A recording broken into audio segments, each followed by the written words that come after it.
PUC first year ಓದ್ತಕ್ಕಂಥ ಪುರುಷ ಹಾಗೂ ಮಹಿಳಾ ಅಭ್ಯರ್ಥಿಗಳಿಗೆ ಈಗಾಗಲೇ PUC ಫಸ್ಟ್ ಇಯರ್ ಎಕ್ಸಾಮ್ ಇದೇ ಫೆಬ್ರವರಿ ತಿಂಗಳಲ್ಲಿ ಮುಗಿತಾ ಇದೆ.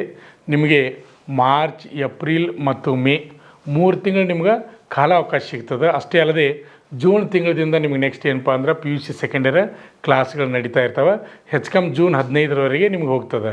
ಅಂದ್ರೆ 3 ತಿಂಗಳು ಅಥವಾ 3.5 ತಿಂಗಳು ಕಾಲಾವಕಾಶ ಸಿಗ್ತದೆ PUC ಫಸ್ಟ್ ಇಯರ್ ಓದ್ತಕ್ಕಂಥ ಅಭ್ಯರ್ಥಿಗಳಿಗೆ. ನಿಮ್ಮ ವಯಸ್ಸಿನ ಮಿತಿ ಎಷ್ಟಿರ್ತದಪ್ಪ ಅಂದ್ರೆ ಈಗ 17 ವರ್ಷ ಇರ್ತದೆ. ಈಗ 10th ಮುಗಿದ್ರೆ 16 ವರ್ಷ ಆಗಿರ್ತದೆ. PUC ಫಸ್ಟ್ ಇಯರ್ ಮುಗಿತಂದ್ರೆ 17 ವರ್ಷ ಆಗಿರ್ತದೆ. ಅಂಥ ಅಭ್ಯರ್ಥಿಗಳು ಸಹಿತ ನಮ್ಮ ಶ್ರೀ ಮಂಜುನಾಥ್ ಸೈನಿಕ ತರಬೇತಿ ಕೇಂದ್ರ ಮೂಡಲಿಗೆಯಲ್ಲಿ ನೀವು ಅಗ್ನಿವೀರ ಆರ್ಮಿ ತರಬೇತಿ ತೊಗೋಬೋದು, ಪೊಲೀಸ್ ಕಾನ್ಸ್ಟೇಬಲ್ ತರಬೇತಿ ತೊಗೋಬೋದು. ಎಲ್ಲ ರೀತಿ ನಿಮ್ಗೆ ಅವಕಾಶ ಇರ್ತದೆ. ಯಾಕಂದ್ರೆ ಭಾಳಷ್ಟು ಜನ ವಿದ್ಯಾರ್ಥಿಗಳು ಏನು ಮಾಡ್ತಾರಪ್ಪ ಅಂದ್ರೆ ಇನ್ನೂ ನನ್ನ ವಯಸ್ಸು 17 ಅದ ಅಥವಾ ನಂದು ಇನ್ನೂ 18 ಆಗಿಲ್ಲ, ಈ ರೀತಿ ತಿಳ್ಕೊಂಡು ಕೋಚಿಂಗ್ ಬರೋಂಗಿಲ್ಲ. ಅಭ್ಯರ್ಥಿಗಳಿಗೆ ನಿಮಗೆ ಒಂದು ಒಳ್ಳೆಯ ಸುವರ್ಣ ಅವಕಾಶ.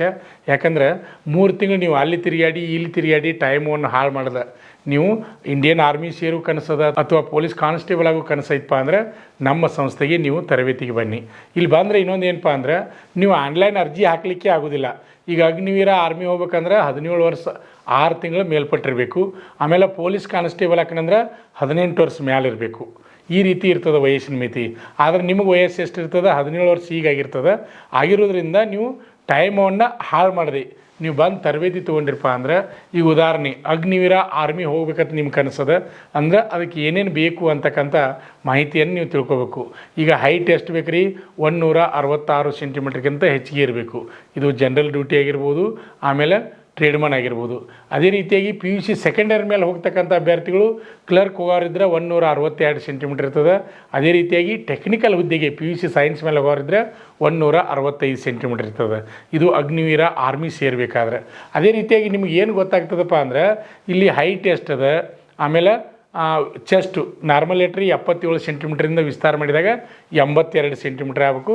ಹೈಟ್ ತಕ್ಕಂತೆ ವೇಟ್ ಇರಬೇಕು. ಇದು ಫಿಸಿಕಲ್ ಆಯಿತು. ಇದೆಲ್ಲ ನಿಮ್ಗೆ ತರಬೇತಿ ಬಂದರೆ ಅಂದ್ರೆ ಪ್ರತಿಯೊಂದು ಮಾಹಿತಿ ನಿಮ್ಗೆ ಗೊತ್ತಾಗ್ತದೆ.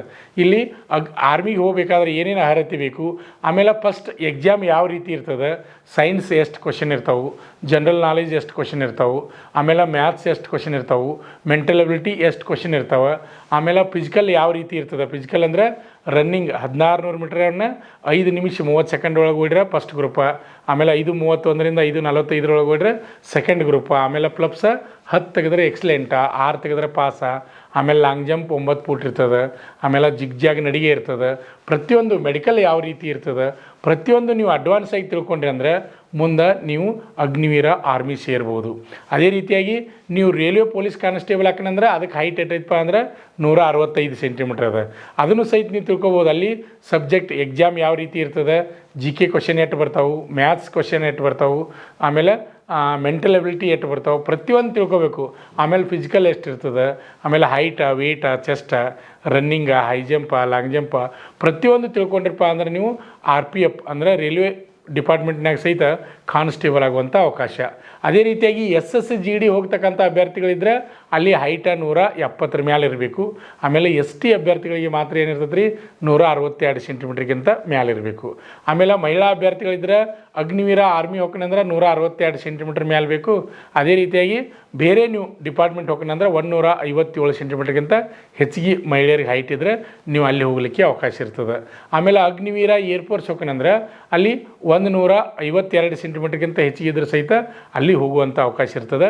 ಈ ರೀತಿಯಾಗಿ ಪ್ರತಿಯೊಂದು ಮಾಹಿತಿಯನ್ನು ನಮ್ಮ ಸಂಸ್ಥೆಗೆ ನೀವು ಬಂದಿರಪ್ಪ ಅಂದ್ರೆ ಪ್ರತಿಯೊಂದು ಯಾವಪ್ಪ ಅಂದ್ರೆ ಆರ್ಮಿ ಸೇರಬೇಕಾದ್ರೆ ಅರ್ಹತೆ ಏನು ಬೇಕು, ಆಮೇಲೆ SSC, BSF, CRPF, CISF, Assam rifle, ITBP, SSV ಈ ಹುದ್ದೆಗಳಿಗೆ ನಾವು ಸೇರಬೇಕಾದ್ರೆ ನಮ್ಗೆ ಅರ್ಹತೆ ಏನು ಬೇಕು, ಆಮೇಲೆ ಏರ್ಫೋರ್ಸ್ ಹೋಗ್ಬೇಕಾದ್ರೆ ಅರ್ಹತೆ ಏನು ಬೇಕು, ಅದೇ ರೀತಿಯಾಗಿ RPF ಕಾನ್ಸ್ಟೇಬಲ್ ಆಗ್ಬೇಕಾದ್ರೆ ಅರ್ಹತೆ ಏನು ಬೇಕು, ಆಮೇಲೆ ಗ್ರೂಪ್ D ಹುದ್ದೆಗೆ ಅರ್ಜಿ ಕರೆದಾರೆ ಅದಕ್ಕೆ ಹೋಗ್ಬೇಕಾದ್ರೆ ಏನು ಅರ್ಹತೆ ಬೇಕು, ಸಿವಿಲ್ ಪೊಲೀಸ್ ಆಗ್ಬೇಕಾದ್ರೆ ಏನು ಅರ್ಹತೆ ಬೇಕು, DR ಪೊಲೀಸ್ ಆಗ್ಬೇಕಾದ್ರೆ ಏನು ಅರ್ಹತೆ ಬೇಕು, KSRP ಪೊಲೀಸ್ ಕಾನ್ಸ್ಟೇಬಲ್ ಆಗ್ಬೇಕಾದ್ರೆ ಏನು ಅರ್ಹತೆ ಬೇಕು, ಪ್ರತಿಯೊಂದು ಮಾಹಿತಿಯನ್ನು ನೀವು ಅಡ್ವಾನ್ಸ್ ಆಗಿ ತಿಳಿದುಕೊಳ್ಳೋದು.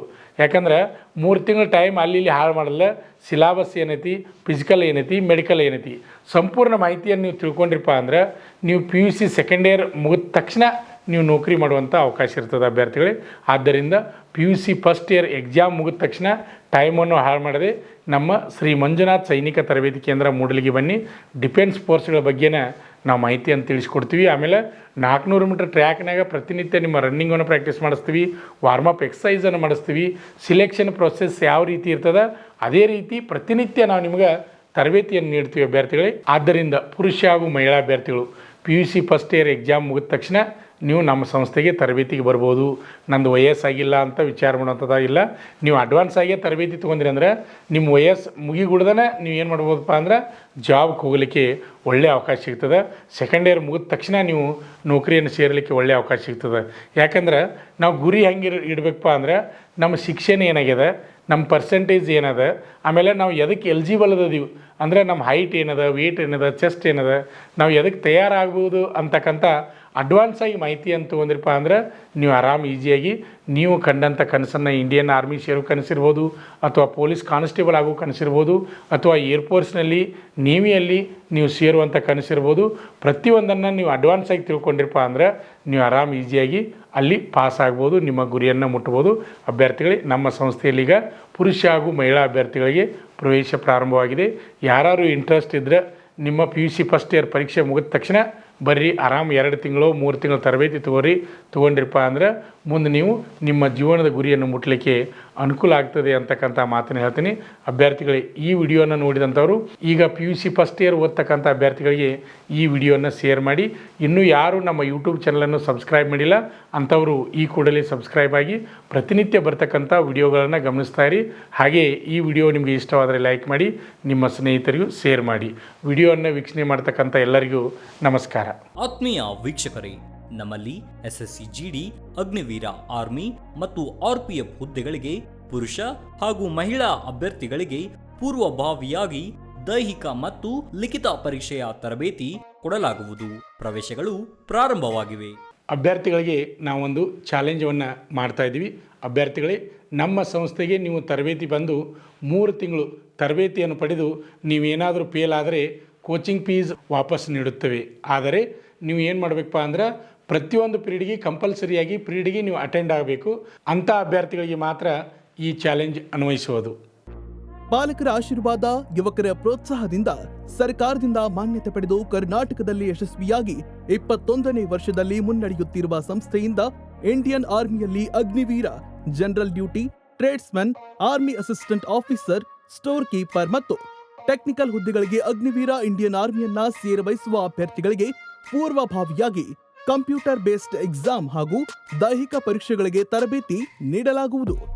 ವುಮೆನ್ ಮಿಲಿಟರಿ, ಪೊಲೀಸ್, ಸ್ಟೇಟ್ ಹಾಗೂ ಸೆಂಟ್ರಲ್ ಪೊಲೀಸ್ ಕಾನ್ಸ್ಟೇಬಲ್ ಹಾಗೂ SSC GD, BSF, CRPF, Assam rifles, ITBP, CISF, SSB ಹಾಗೂ ಮುಂದೆ ನಡೆಯುವ ಅಗ್ನಿವೀರ ಆರ್ಮಿ ರ್ಯಾಲಿಗೆ ಪುರುಷ ಹಾಗೂ ಮಹಿಳಾ ಅಭ್ಯರ್ಥಿಗಳಿಗೆ ತರಬೇತಿ ಕೊಡಲಾಗುವುದು.